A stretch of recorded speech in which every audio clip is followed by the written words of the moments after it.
Hey everyone, it is Cari Champion. I missed y'all family. Welcome back to Naked Sports. A little housekeeping off the top. I want to say something. This is so bizarre. First and foremost, I want to say that we are heading into season 5 and of Naked Sports, and I want to thank you all for being here for 5 seasons. I remember what the podcast started as and what it has evolved into, and now that we are approaching season 5, I think that the world has changed. Not only my podcast has changed, it's adjusted to the world. And it got me to thinking. I want to ask you all a question. Have you ever started something, whether it be a relationship, a workship, or a job, a project, and in your mind it starts off as something and then it ultimately changes because we evolve as humans? And it made me feel like I should share this message, the message of, I think it's okay for us to be able to change our minds once we get new information that allows us to see the project, the job, the person, the relationship differently.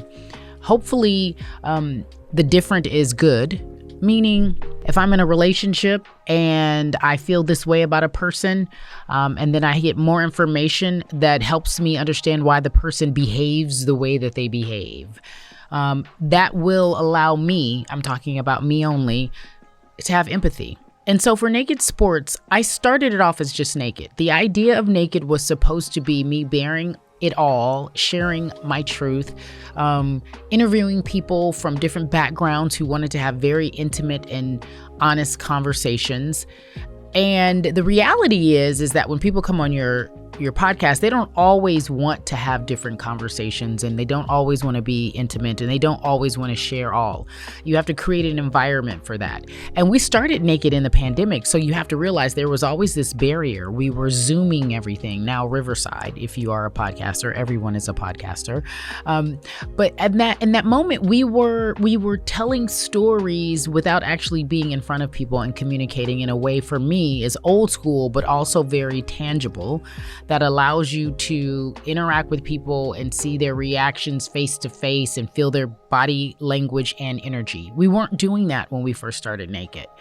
I had a different producer. And as the show evolved over years, I realized that I wanted to be a little more focused, a little more narrow. And that's why it came to Naked Sports. Obviously, sports is how many people know me while working at ESPN, now at CNN. That's how people know me. And the idea was to take, politics, culture, and sport and put it all together and talk about the way in which it intersects. Not hitting you over the head with it. Guess what? Politics, sports, culture intersect. Just making it really easy. I'll give you an example of a story that meets those requirements. Bad Bunny at the Super Bowl. Are y'all kidding me? Bad Bunny at the Super Bowl. And the right is up in arms, saying they want to hear music they can understand. They want to hear music from Americans, and I know, listen, I know many of you, because I have a group of people who listen to this podcast, and you're intelligent. You all know that Bad Bunny is a U.S. citizen. We all know that Puerto Rico is a part of the United States in terms of citizenship. I don't get why people are up in arms. Two things I'm going to point out, and I've talked about this. The Super Bowl does not demand that you be an American citizen and or speak English. It's never been that way. Many performers at the Super Bowl have different backgrounds and different histories and different ethnicities and citizenships. Rolling Stones, Coldplay, Shakira, Rihanna. Shall I go on? Are we kidding? I get why everyone is trying to make this an issue. We are in a very, very polarizing time in America. ICE is coming into communities and arresting people. They have been given the green light to arrest anyone who they think may not be an American citizen. Arrest now, ask questions later. And it's terrifying to see this happening in real life. I don't recognize the country that I live in, but what I do know is that ICE has, without lack of a better word, literally has declared war on minorities. Literally. What's happening in Chicago, what happened in Los Angeles, it's terrorizing, it's chaos inducing, it's scary. And when Bad Bunny, to me, was announced as the headliner for this year's Super Bowl, I thought to myself, genius. Yet again, another clever but not so obvious play, but obvious from Jay-Z and company. The Super Bowl, entertainers have always been the litmus test, in my opinion, for how we feel culturally. They always express the emotions of a community and or a collective, and we learn more. Entertainers, creators, that's what they do. That's what they do. Poets, writers, you name it. That's what they do.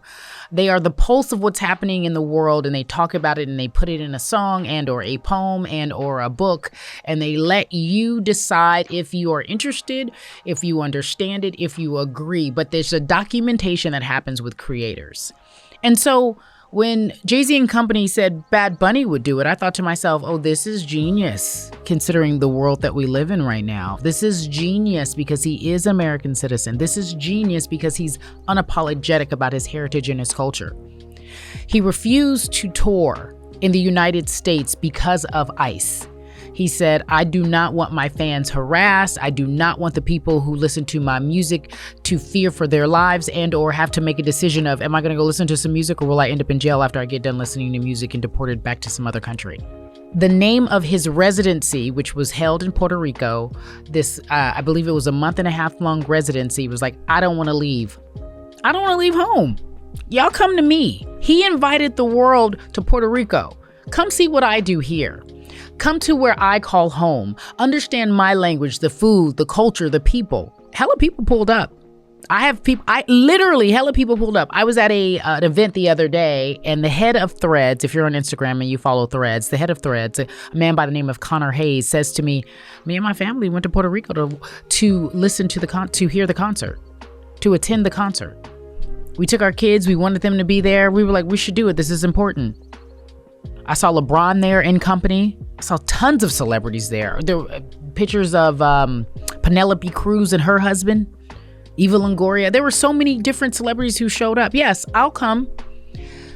What that says to me about Bad Bunny is that not only is he a global superstar, he has done the work.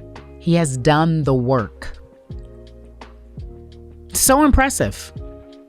People are coming to Puerto Rico to see him, which is what he said. And then he does Saturday Night Live, which is the biggest slice of Americana we have, in my opinion. Saturday Night Live has been around as long as I've been alive, as long as you've been alive. And he comes on and says, you got 4 months to learn Spanish. Unapologetic. I'm doing the Super Bowl, and I hear some people are concerned. Don't worry. You have 4 months to learn Spanish. I love it. Why must we be so ethnocentric? Why must we act as if we can't learn another language? Heaven forbid we invite another culture. That's my biggest problem with Americans. Like, the lack of travel induces the lack of education. If you don't travel and you don't go to other places and see how people live, and I don't care if it's in this country or outside of this country, you cannot really understand and or empathize or be curious about something else besides what you know. And I know there are people who are like, look, I haven't left my neighborhood. I like it like that. Fine. But you can't criticize others who enjoy new things, are curious about new music. The Bad Bunny story is quintessentially what this podcast is. Living at that crossroads of sports, culture, and entertainment, and how they all intersect. Days after Bad Bunny was announced as the Super Bowl headliner, a trusted advisor of Donald Trump, President Donald Trump, said, yes, we will have ICE there. ICE will be outside of the Super Bowl. ICE will be very present. What? Why? Okay, I'm glad you told us. And for those who are not here legally, don't go to the Super Bowl. Don't try it. Don't press it. I'm sure Bad Bunny would say the same. But it's completely disturbing that what is supposed to be entertainment, fun, and excitement, a ritual for many, many people, now becomes something that we have to politicize, which is why when people say just stick to sports, I'm like, sports and politics are so intertwined. They've never not been. And this is what we do on this podcast. And I'm honored to go into a 5th season telling these stories, making the connection, hoping that if you are listening, that you too feel connected, that you too understand that our world isn't isolated, that we don't live in silos, that we all are one, whether the right or the left disagree on that. I'm not a Democrat, nor am I a Republican. I'm a humanity person. I live in the fact that I see everyone's humanity. It is fair to see everyone's humanity because we all get up, take showers, walk, talk, breathe, eat. We all want the same things: love, comfort, resources, money, access, whatever it is. There's a commonality that brings, there's this through line that all humans have, no matter what their background is. And with that being said, I so appreciate you for being here for 4 seasons, people who have been loyal for 4 seasons. Recommend this podcast to a friend. Please subscribe. Season 5, we're getting big names, big names. Hopefully the interviews will be just as naked and honest. And we're going to keep doing what we do. We'll be right back in just a few moments. Congratulations to the Las Vegas Aces. These ladies are special. This one particular lady, and I just don't want to highlight her, even though she's team captain, and that is something special. A'ja Wilson, something special. I am surprised, which I shouldn't be. I'm embarrassed to tell you, but I am surprised at one, the level of play. And the reason why I'm surprised is because each year these ladies get bigger and better in the sense that they understand what's on the line. They are showing out for the new fans. Even among all of the growing pains, they are showing out for the new fans. So I'm going to read a little bit of this article that was in USA Today about a week ago, written by Nancy Armour. Shout out to Nancy Armour. Don't know her, but I want to give her credit.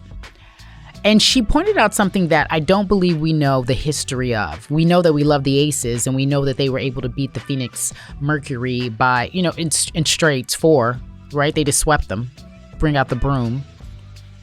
The Houston Comets, the Minnesota Lynx, and now the Las Vegas Aces. With their 3rd title in 4 years, the Aces have firmly cemented themselves as one of the WNBA's dynasty. And by completing a sweep of the Phoenix Mercury on Friday night in the league's first best-of-7 finals, at a time when the level of play in the WNBA has never been higher, the Aces might just be the best team ever. They have the best player on the planet in A'ja Wilson, the best facilitator in Chelsea Gray, the best two-way guard in Jackie Young, and the best coach in Becky Hammon.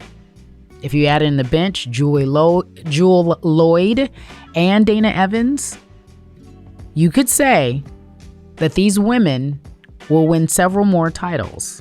Now, that was from Nancy Armour. I paraphrased that last part, but that was from Nancy Armour. Consider what she's saying. Since the inception of the WNBA in 1997, there haven't been that many dynasties, but more importantly, there haven't been that many dynasties that have been recognized because people have just started to watch. She has said the Aces now sit with the Lynx and the Houston Comets. To me, that was really adequate and on time. But further on in the article, it talks about Becky Hammon. They interviewed her, and Becky said, look, I stopped playing in 2014, and the level of play is so much different. She described the physicality. She described what these women look like in terms of how they play and their fierceness, like a level of competitiveness that she says she hadn't seen and or known in some time. And I have to say, yes to it all. Now, it's easy to set records and break records when something is new, right? ESPN said that this finals was the most watched ever. The most watched postseason finals ever in the history of their network. To me, several things are happening. It is October. What happens in October? We have college football.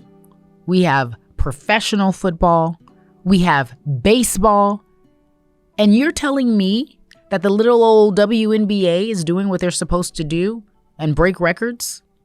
You're telling me that sports fans are turning away from these other sports considered major sports and watching these women play basketball?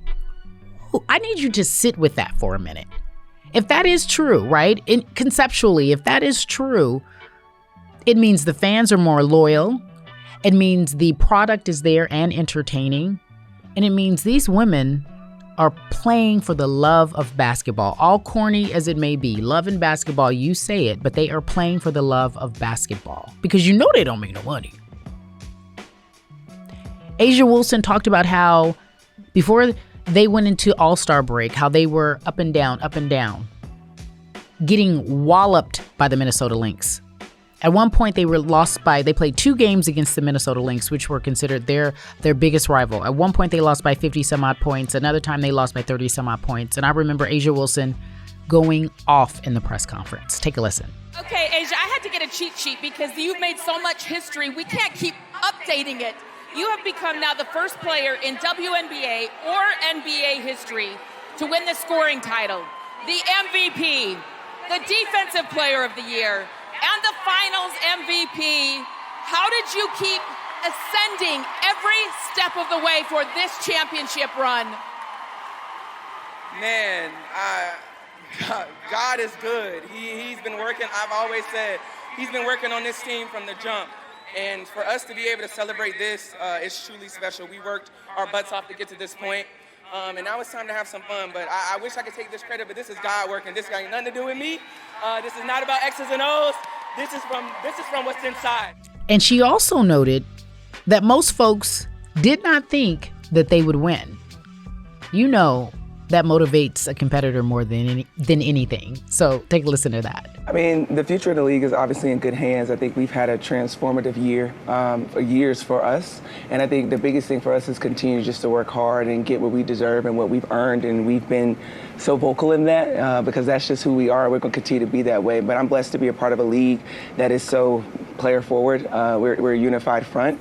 And we're going to continue to do and say the things that we need to say to get the job done because we know that we've worked so hard to be in this situation. So the future of the league is in good hands because the players in it.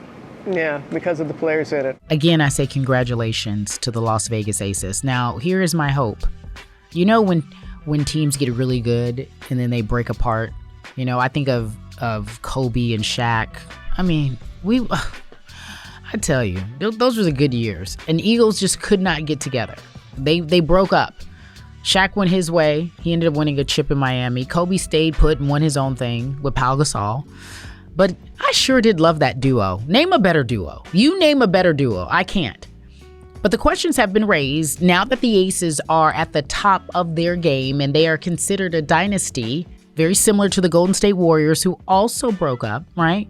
It's like any good girl group, any good band. Y'all break up. Y'all break up. Eagles get involved. I'm the better singer. I'm the better dancer. I'm the person doing the things. The questions have been asked. We had a collective bargaining agreement that is happening currently. The CBA expires October 31st, which is around the corner. Can these players stay together? If these women get huge raises and other teams come to poach them, which they will, can this team stay together? Going back to the article from Nancy Armour. When Mark Davis bought the Aces in 2021, he did so partly because he thought the players were being shortchanged financially, and he wanted to change that.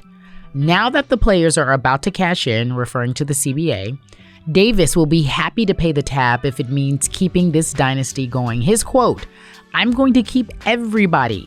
We have to see how this all shakes out, but yeah, obviously we want to continue to do what we're doing. It would be tough to break this up. It would be a shame as well. It's hard to win one title, let alone 3 and 4 years. Are y'all kidding me? 3 and 4 years. Unheard of. Unheard of. And if we're honest, I mean, if we're going to keep it a buck, some would say that they were cheated out of that title they didn't win against the New York Liberty. We're not going to go there. That's a podcast for another time. But some would say that. With that being said, understand The current CBA doesn't pay these players much. Maybe if you're a rookie, you start somewhere, and I always reiterate this so people know, somewhere around $75,000, maybe a little more, maybe a little less. I approximate so I don't get offended. And then the max is hovers around $250,000. So when I say these women play for the love of the game, they do. So thank God for marketing agreements. Thank God that they are starting to get paid on the side now in other ways. Thank God for that. But when we come back, how much money are they asking for?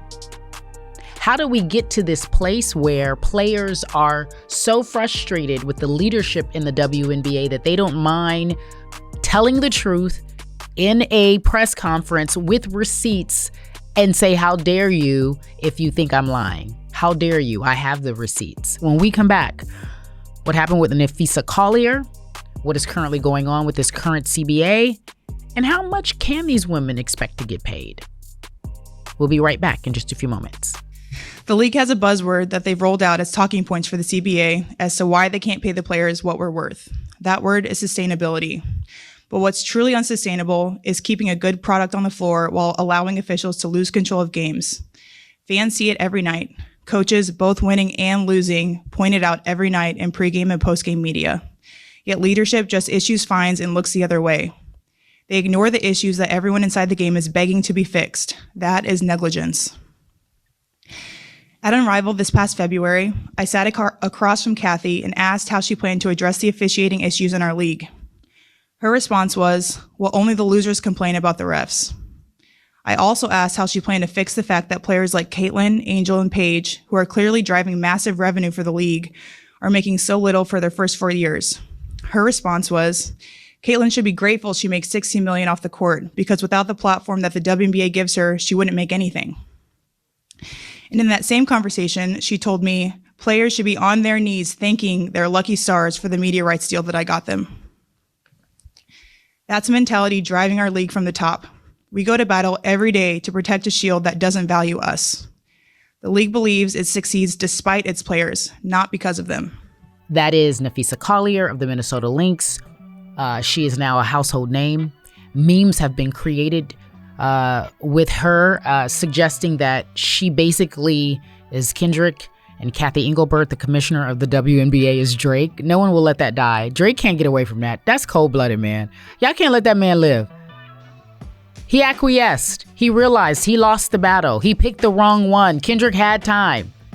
Not only is that song a international hit, y'all see that video from Brazil? Crowded stadium. People are singing, They Not Like Us. Enough's enough. Drake gets it. He's in hiding. He had to go do his tour in Australia. He didn't even come to the States. He tired of y'all. He gets it. He lost. And very much is the same case for Kathy Engelbert. They have a commissioner problem in the WNBA. They've had a commissioner problem for a very long time. But the reason why, and I'm going to give both sides, people will push back on this.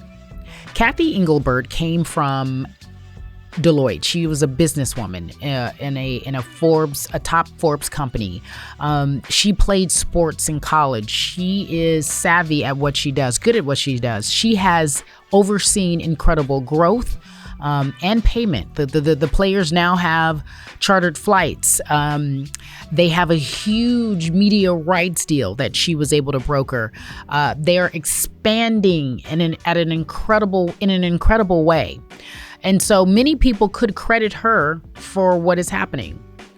However, I'm not going to give her all the credit. I'm going to give the credit to a really good product that just needed to sit and simmer. And when it got to the right moment with the right eyes, people would catch on.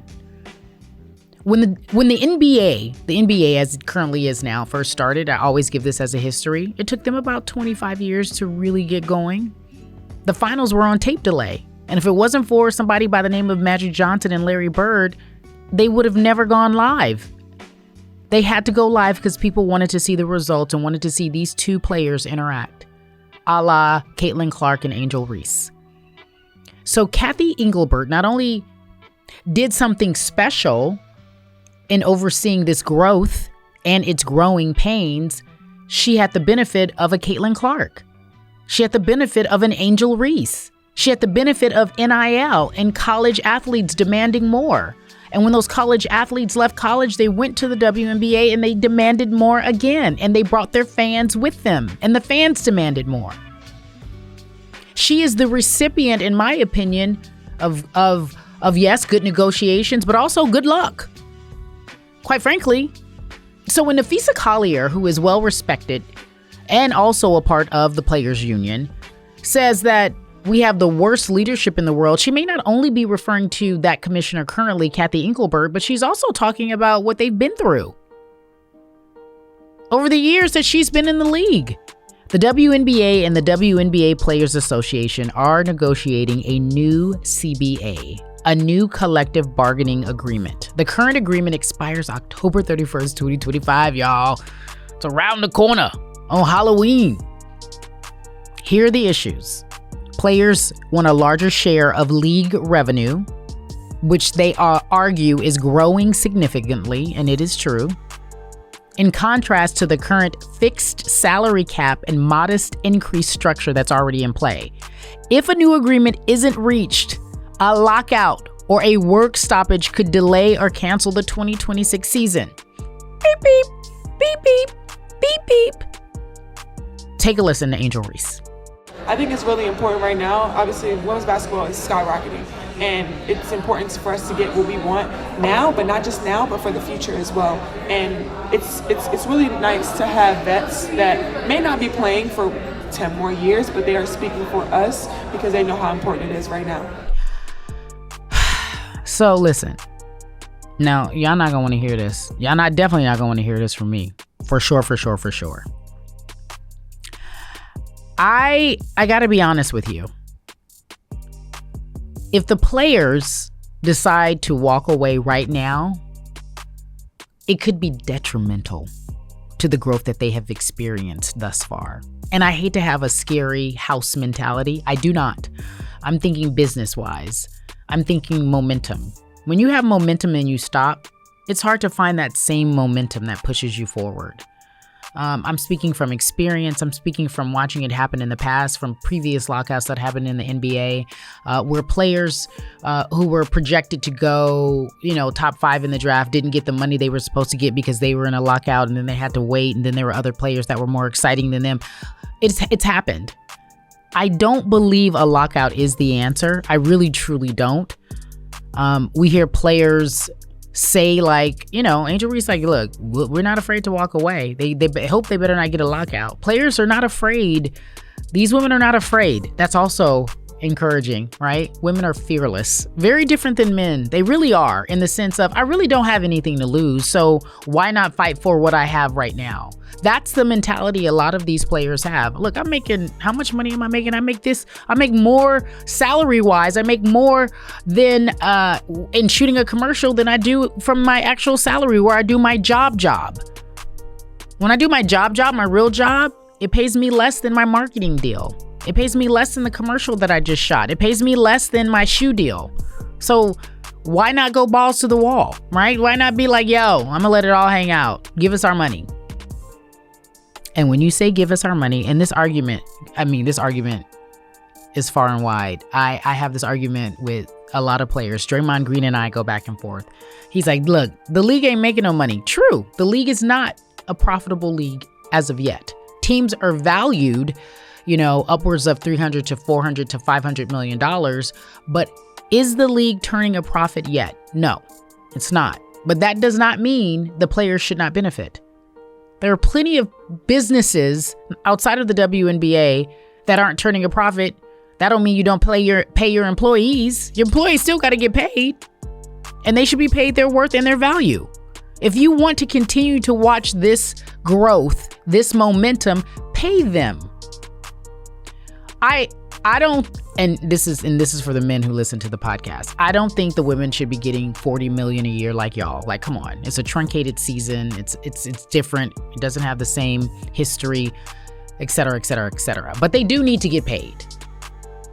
Now, this article that I am getting ready to share with you in terms of assessing the WNBA CBA negotiations from salaries to salary cap, it was written by a guy named Kevin Pelton, and this is from ESPN. So Kevin says, the headline for any new CBA will undoubtedly be increased salaries for the players. The last renegotiation boosted the maximum salary for stars from $117,000 a year in 2019 to $215,000 in 2020. So essentially, max salary was $117,000 to $215,000. And that was in 2020. With the cap jumping by more than 30% from $996,000 per team to $1.3 million per team, right? So that's a lot of money. That's a lot of money for a team to pay out all of its players, considering what some people would say, a sport that wasn't paying anybody. But everyone's tired of that, and the women want to make more money. So now it's possible max salaries for each player could reach $1 million. These ladies can make $1 million a year now, which would simply increase the salary cap 300%.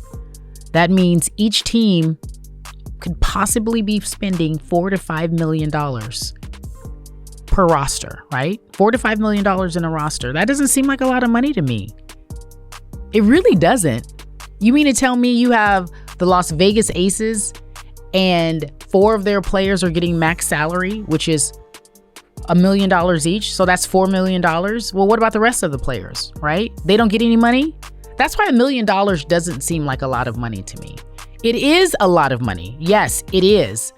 But in comparison, I don't want to hear these people say, you make $1 million a year, you should be happy. That's what they deserve.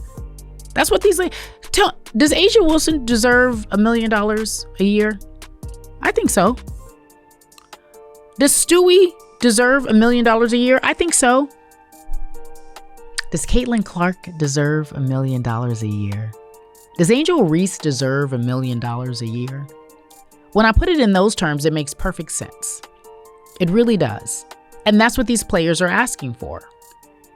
And then they're saying the league minimum would jump from that $75,000, where it hovers around $75,000 a year, $75,000 a year. It would hover to about $250,000.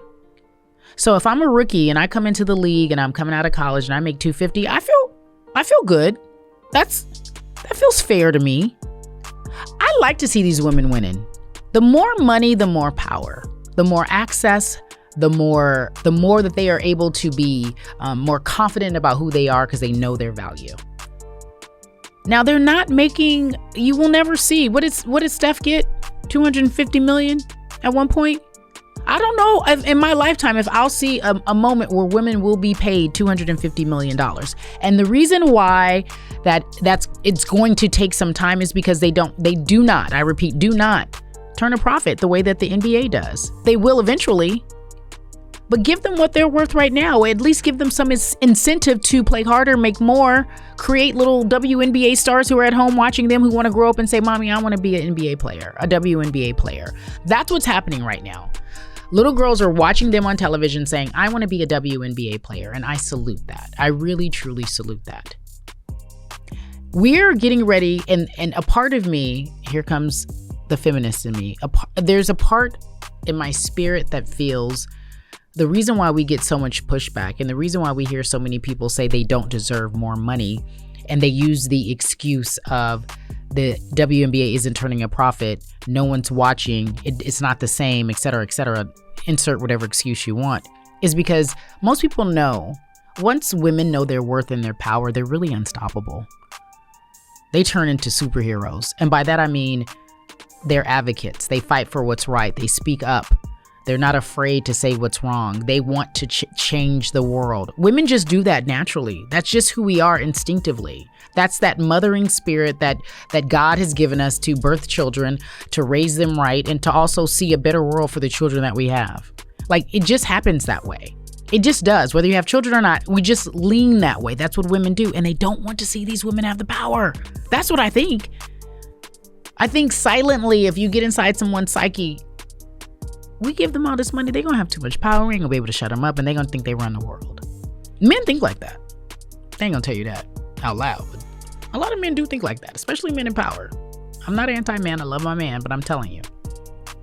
So with that being said, these women are now looking at a base salary that could hover at $200,000, somewhere upwards of $200,000 a year, to a max of $1 million. And I say, good on you. You deserve. Still a long way to go, but you deserve. And when I name players like Asia Wilson, Chelsea Gray, Angel Reese, Caitlin Clark, it's hard to argue that these women do not deserve max salaries. It really, truly is. It's insane.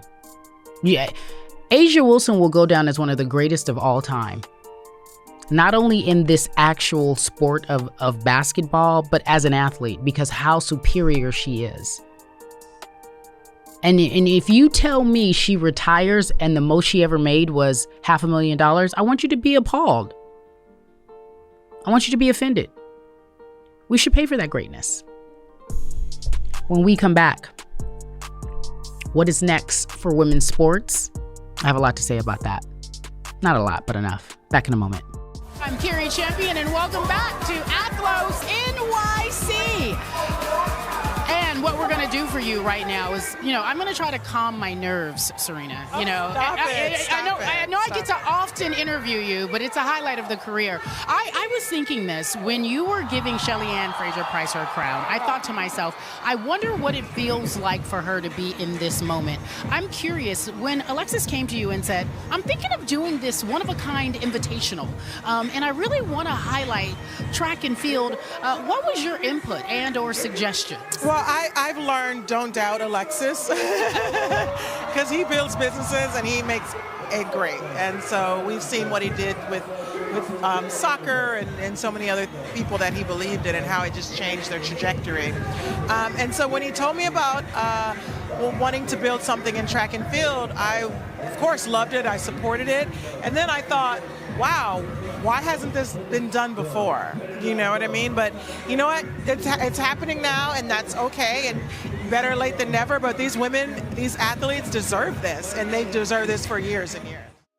So last week, by the time you hear this podcast, 2 weeks ago, right? 2 weeks ago, I was able to anchor on a live broadcast, Athlos NYC. Athlos NYC is a track and field invitational.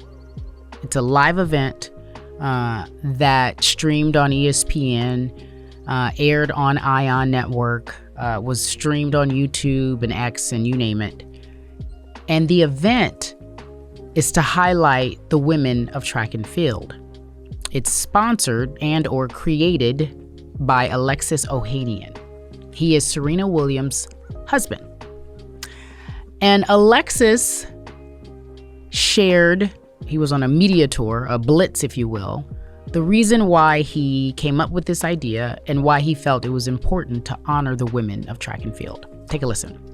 Tell me about this vision to make it even more grand than what we've been able to do here tonight. Look, Cari, the plan was always to build a league. The plan was always, let's build a Formula One of track and field. I love Formula One. It is a bunch of guys going around as fast as they can from point A to point B in cars. That is awesome. It's a great sport. What we're offering here is human beings going as fast as they can from point A to point B, jumping as far as they can from point A to point B. If that can't be as big or bigger, I don't believe it. We see how captivating the sport is during the Olympics. I want to see what happens in between. I want to see Team Nike versus Team Adidas versus Team New Balance versus Team Puma, and that's what we hope to bring to life next year for our league. The reason that I am highlighting this particular event, not only because obviously I was a part of it, and it was a great event to honor. It's the second annual. The first year we did it, which was last year,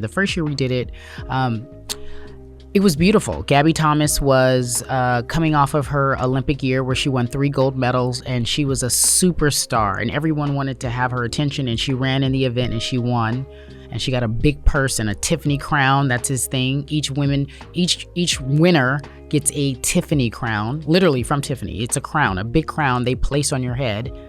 I don't know the value of the crown. I know it's expensive, and I was trying to steal them. They don't allow you to do that. Side note. But what he is doing is saying, I see your value.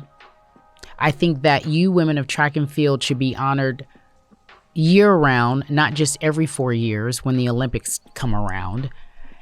And the investment in women's sports is so important because we are on a bubble right now. Side note, Alexis Ohanian was a co-founder of Reddit. Okay? And so if he sees value in something, I trust and believe that he knows that it's $1 billion business, but it's important to value it. I trust that. So Athlos NYC is just one of many franchises that we are starting to see develop that suggests that we need more investment in women's sports, because not only are the dollars there, the fans are there. If you have money, anybody listening to this podcast, you got an extra $10,000, $20,000, $30,000 lying around, give it to me. No, invest in women's sports in any possible way. That would be a solid investment. You know how people give you stock tips? My tip would be women's sports. He did this huge one-of-a-kind invitational. Tara Davis Woodhall, who is obviously a superstar in track and field in the long jump, and she is amazing. She was there. She was the headliner this year. We had Shelly Ann Fraser-Price, who is Jamaican royalty, the sprinter. I don't know if you guys saw that meme that went viral. She went to her kid's school and she ran against the other parents and left them in the dust. She is royalty, track and field royalty. Sonia Richards-Ross is on the broadcast with me. She's another Olympian who is royalty.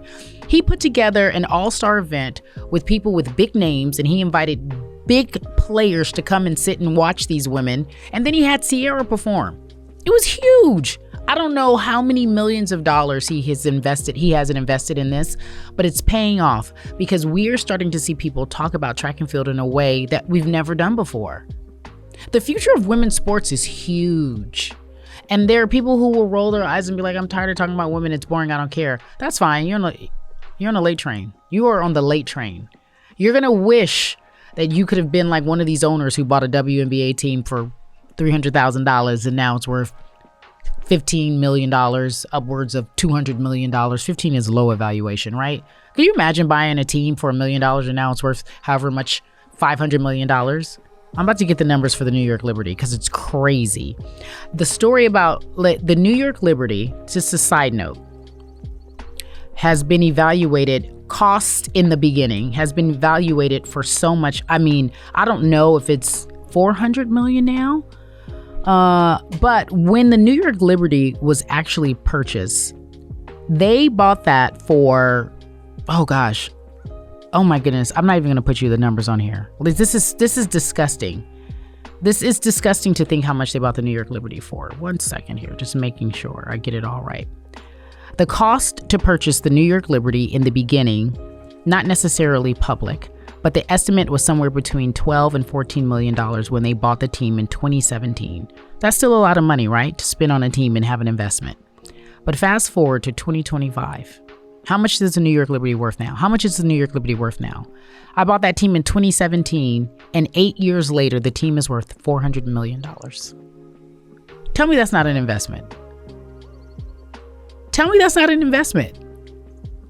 I dare you to tell me you should invest in women's sports. And I'm sure that $12 million, and that's approximate, could be less, could be a little bit more, wasn't just all their money. They probably got a bunch of people, put some money together, got $12 million. Let's go ahead and buy this team.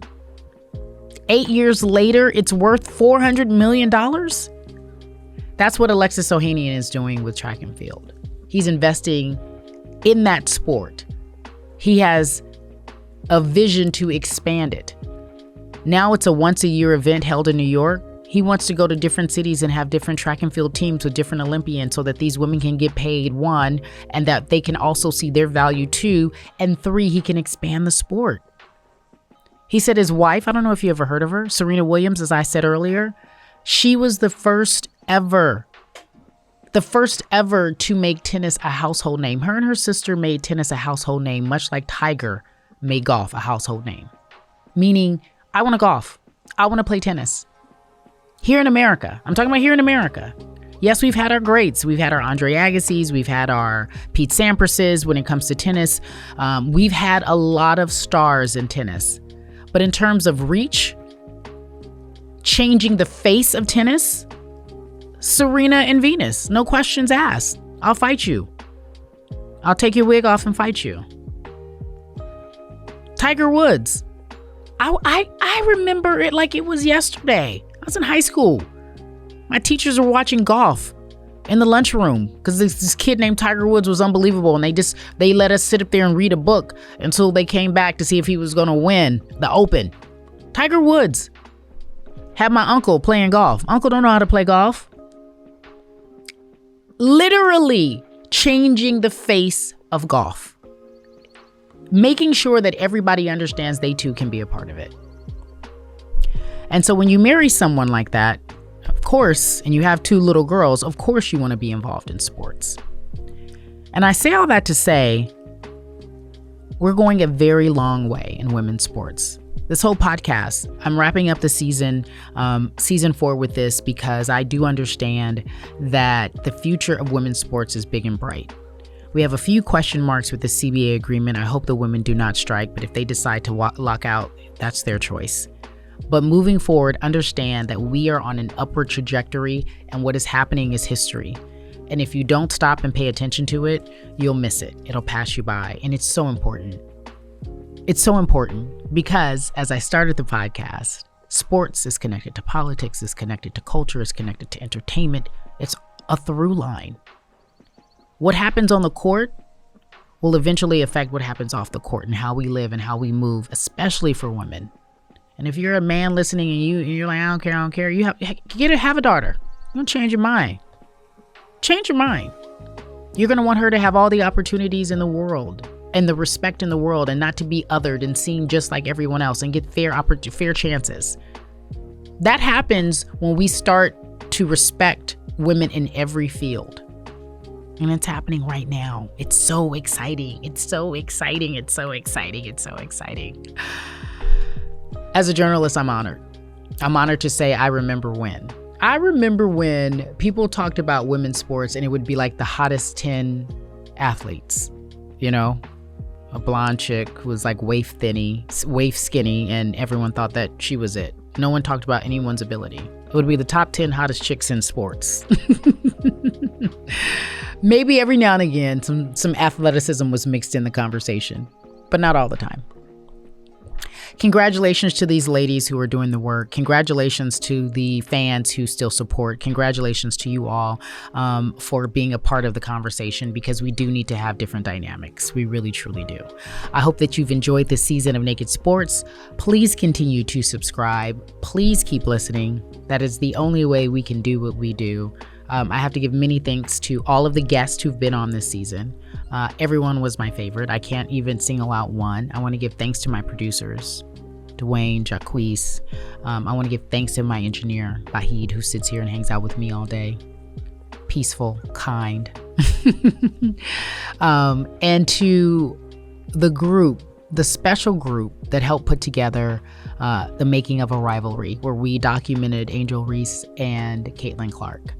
Arlene Santana, Olu, again, Dwayne and Jacquees. We had and Dolly. Thank you, Dolly, at Black Effect and Charlemagne. Thank you guys, Charlemagne the God. Thank you all for participating and helping us and making sure that this was successful. Shout out to Chanel as well. I'm just really grateful that people believed because it's hard to have a passion and then tell someone you believe and then have them get on board and believe with you. I honor that. I understand that does not happen often. And I am truly, truly grateful. All right, you all. Again, thanks for listening, and I'll see y'all next season.